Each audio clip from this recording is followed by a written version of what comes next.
शिमला के चलौंठी में देर रात उस वक्त अफरा तफरी मच गई जब एक 6 मंजिला रिहायशी मकान में अचानक बड़ी दरारें दिखाई देने लगी। हालात को देखते हुए प्रशासन ने रात 10 बजे मकान को खाली करवाया। इस इमारत में रह रहे 15 परिवारों को कड़ाके की ठंड में अपने बच्चों और बुजुर्गों के साथ सड़क पर आना पड़ा। कुछ देर बाद एक होटल समेत कई अन्य मकानों को भी खाली करवाया गया। इससे होटल में ठहरे टूरिस्ट भी सड़कों पर आ गए। मकान और होटल के साथ साथ ढली संजौली बाईपास सड़क में भी दरारें आ गई। इसे देखते हुए प्रशासन ने देर रात ही इस सड़क पर वाहनों की आवाजाही रोक दी और मौके पर पुलिस बल तैनात कर दिया। भट्टाकुफर से संजौली के चलौंठी को 4 लेन की टनल का काम चल रहा है। चलौंठी में टनल निर्माण की वजह से कई घर खतरे की जद में आ गए।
साइड में कि साथ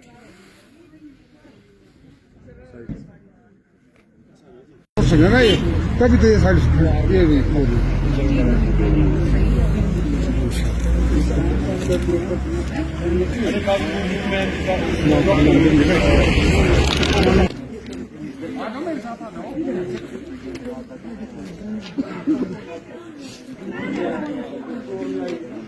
हमारे मकान के नीचे से टनल जा रही है, तो उसकी वजह से हमारे मकान के नीचे क्रैक्स आए हैं। तो हमने कंप्लेंट भी की है, वो वहाँ से आए भी थे, लेकिन उन्होंने बोला कि यहाँ खतरे वाली कोई बात नहीं है, आप घबराओ मत, पिलर में कोई दरार नहीं आई है, सिर्फ दीवारों पे आई है।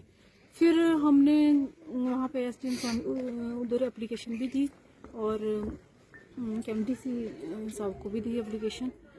तो अभी शाम के टाइम कॉल आता है इनका कि आप खाली कर दो ये और ऊपर निकल जाओ मकान से बाहर। तो हमारे यहाँ इतने किराएदार है, 15 फैमिलियाँ रहती है, तो फिर सब सड़क में खड़े इस टाइम। तो बाहर निकलने के लिए बोला गया क्या? कोई व्यवस्था की रहने की कि आपको कहीं और शिफ्ट करते हैं? इतनी रात को कहाँ नहीं जाएंगे? अभी इसके बारे में ऊंचाई के कारण यहाँ पर हो चुके हैं। जैसा कि आप देख रहे हैं कि रात के 11:30-12 बजने के आसपास टाइम हो चुका है और ये जो ढली बाईपास चलौंटी रोड है, यहाँ पर जो टनल के कारण जो निर्माण हो रहा है 4 लेन का, उसके कारण 5-6 बिल्डिंगों को रातों रात खाली कराने के आदेश दे दिए गए हैं। जबकि ये आज का मुद्दा नहीं है कि रोड बन रही है। रोड बनते हुए यहाँ पर 1.5 से 2 साल हो गए हैं और हम लगातार पिछले 1 साल से लगातार NHAI वालों को आगाह कर रहे हैं कि जो आप ये काम कर रहे हैं, इस काम करने से जो हमारा नुकसान हो रहा है, घरों को, बगीचों को, हर जगह नुकसान हो रहा है, इसकी तरफ इनका बिल्कुल भी ध्यान नहीं जा रहा है। ये बस ये बोलते हैं कि हम कर रहे हैं, सर थोड़ा बहुत जो काम होता है उसमें नुकसान तो होता ही है। लेकिन मैं बताना चाहूंगा कि पिछले 6-7 महीने पहले जो हमारा नुकसान भी हुआ था दिल्ली के अंदर, और आज यहाँ चलौंटी के साथ लगते गांव में जो इतना बड़ा नुकसान हो गया, 5-6 मकानों को रातों रात खाली करा दिया गया। ये कौन सा इन्होंने आज ही बोला कि मकान खाली करने को लगी? वर्मा कॉलोनी से मुझे पिछले 1-1.5 महीने पहले भी फोन आया था कि हम रात को सो नहीं पाते हैं, ब्लास्टिंग की आवाज आती है। इसका मतलब लगातार ब्लास्टिंग कर रहे थे जिससे जमीन बैठ रही है, और इस जमीन बैठने के कारण आज ये नौबत आ गई कि रात के 12 बजे लोग यहाँ -3-4 डिग्री टेम्परेचर में रोड पर खड़े हैं, जिनकी रहने की कोई व्यवस्था नहीं। ADM साहब यहाँ पर आ रहे हैं, बोल रहे हैं प्रशासन की तरफ से आए, हम रहने का इंतजाम कर रहे हैं।